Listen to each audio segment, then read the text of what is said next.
service assainissement de Vichy Communauté est constitué d'une quarantaine d'agents qui travaillent sur les 39 communes du territoire de Vichy Communauté, 84 000 habitants, 35 600 abonnés, dont 30 000 en assainissement collectif. Ces 40 agents sont répartis sur 4 services, un service relations abonnés qui gère la facturation, les branchements neufs, l'assainissement non collectif, un service exploitation ouvrage qui gère la maintenance, l'entretien des 130 postes et des 24 stations d'épuration, essentiellement en régie, un service autosurveillance ouvrage et un service réseau qui gère les travaux neufs, les travaux de réhabilitation, l'exploitation et l'autosurveillance pour 1000 km de réseau.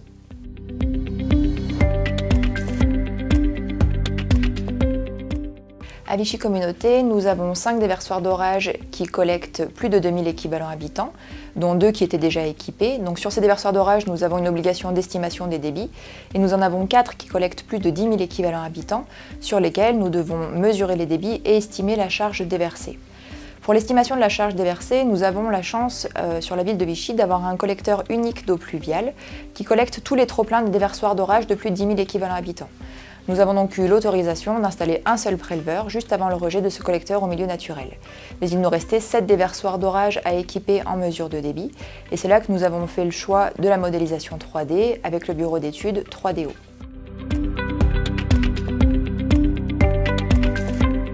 Pour mesurer le débit, nous avons eu recours à la modélisation numérique 3D.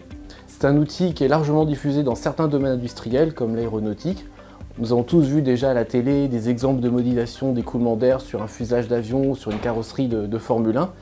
Eh bien nous faisons ça pour des ouvrages de réseau d'eau et de réseau d'assainissement. Donc là, en l'occurrence, en modélisant un déversoir d'orage, on connaît pour un débit d'entrée dans l'ouvrage la répartition entre ce qui va aller en rivière et qui est source de pollution et ce qui va être effectivement traité à la station.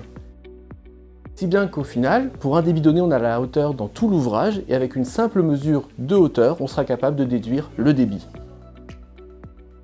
Aujourd'hui, cette technologie est assez largement diffusée, mais en 2014, Vichy Communauté est une des premières collectivités à nous avoir fait confiance.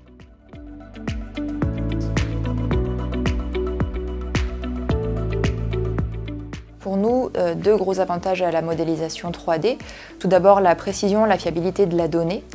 Et surtout, ce qui était notre demande à la base, c'est la réduction du nombre d'appareils de mesure. C'est-à-dire qu'on a pu s'affranchir des mesures de vitesse, n'avoir que des mesures de hauteur, ce qui nous permet d'avoir moins de consommation énergétique, moins d'entretien, moins de maintenance, de renouvellement, etc.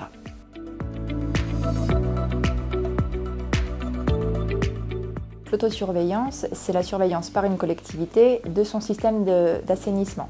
Les services de l'État en fait, nous fixent des valeurs limites de rejet, des fréquences d'analyse et de mesure, mais ils nous laissent, nous, collectivités, gérer cette surveillance. C'est pourquoi on parle d'autosurveillance. Pour moi, j'y vois 2 intérêts. D'abord, un intérêt pour la collectivité. L'autosurveillance, ça permet de connaître mieux ses ouvrages, d'évaluer, de maintenir l'efficacité des systèmes de traitement et de collecte.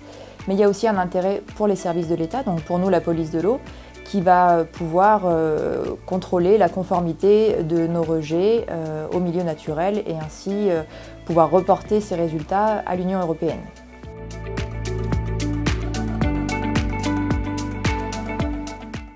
L'autosurveillance est dans les textes français depuis 1994. La réglementation a évolué, s'est précisée, jusqu'à arriver à l'arrêté du 21 juillet 2015 qui réaffirme cette volonté de l'État d'imposer l'autosurveillance aux collectivités. Cette obligation réglementaire a été renforcée par les agences de l'eau qui apportent des aides financières pour inciter les collectivités à se mettre en conformité. Aujourd'hui, pour surveiller un réseau, on surveille principalement ses déversoirs d'orage, puisque c'est au niveau de ces ouvrages que se trouvent les risques de pollution du milieu aquatique, puisqu'on a un contact entre le réseau d'eau usée et le réseau d'eau pluviale. Donc la réglementation, elle nous demande, pour les déversoirs d'orage recevant plus de 2000 équivalents habitants, d'estimer les débits déversés, et pour les déversoirs d'orage recevant plus de 10 000 équivalents habitants, de mesurer ces débits déversés, et en plus d'estimer la charge polluante qu'on va rejeter au milieu naturel. Notre préleveur automatique ajuste les volumes prélevés en fonction du débit dans le réseau d'eau pluviale, afin d'avoir un échantillon aussi représentatif que possible de l'eau rejetée à l'Allier. Ainsi, après chaque orage, n'importe quel jour de l'année, nous récupérons l'eau prélevée dans le réseau et l'emmenons au plus vite à la station d'épuration de Vichy-Rue. Les échantillons y sont systématiquement analysés par notre laboratoire interne et les résultats sont envoyés chaque mois au service de l'État.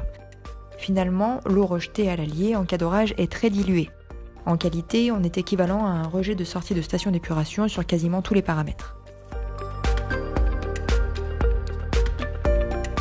Pour revenir sur un retour d'expérience plus global, l'autosurveillance des déversoirs d'orage nous permet de connaître le fonctionnement de nos réseaux quasiment en temps réel. C'est très important pour nous parce que ça nous permet d'orienter notre programme d'investissement vers la mise en séparatif de tel ou tel secteur sur lesquels on a pu constater qu'il y avait des débordements plus fréquents qu'ailleurs. De plus, c'est très rassurant pour nous de pouvoir contrôler à chaque orage ce qu'on rejette à l'Allier. Si un jour il y avait une pollution, pour une raison ou pour une autre, on le saurait tout de suite et on pourrait agir en conséquence.